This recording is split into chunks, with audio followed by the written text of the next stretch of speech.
MBK news కు స్వాగతం. వార్తలు చదువుతున్నది రామకృష్ణ. జాజిరెడ్డిగూడెం మండలం గోపాల్రెడ్డి నగర్ దగ్గర ఘోర రోడ్డు ప్రమాదం. ఆటోను కారు ఢీ కొట్టిన సంఘటనలో ఒకరు అక్కడికక్కడే మృతి చెందగా మరో నలుగురికి తీవ్ర గాయాలు అయ్యాయి. క్షతగాత్రులను సూర్యాపేట ఏరియా హాస్పిటల్కు తరలించారు. తిమ్మాపురంకు చెందిన గంట ఎల్లమ్మ మృతి చెందగా గంట ముత్తయ్య, బొడ్డు లక్ష్మణ్, బొడ్డు స్వరూపకు తీవ్ర గాయాలు అయ్యాయి. తిమ్మాపురం నుండి మాదారం వెళుతున్న ఆటోను సూర్యాపేట నుండి వస్తున్న కారు ఢీ కొనడంతో ప్రమాదం జరిగింది. అర్వపల్లి పోలీసులు కేసు నమోదు చేసుకుని దర్యాప్తు చేస్తున్నారు.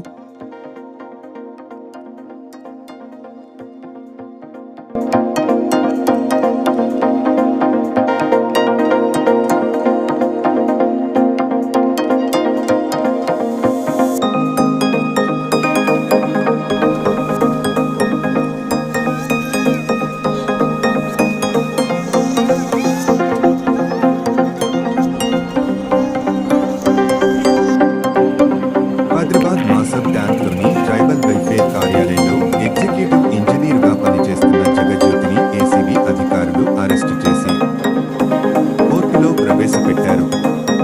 జగజ్యోతి 84,000 రూపాయలు లంచం తీసుకుంటూ రెడ్ హ్యాండెడ్గా ఏసీబీ అధికారులకు సోమవారం దొరికిపోయిన సంగతి తెలిసిందే.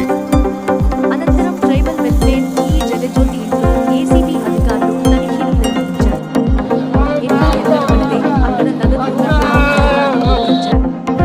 అలా మొత్తం ఆమె ఇంట్లో 65 లక్షల రూపాయల నగదుతో పాటు 4 కిలోల బంగారు ఆభరణాలను స్వాధీనం చేసుకున్నట్లుగా అధికారులు తెలిపారు. జ్యోతి ఇంట్లో ఇంకా సోదాలు కొనసాగుతున్నట్లు అధికారులు చెప్పారు.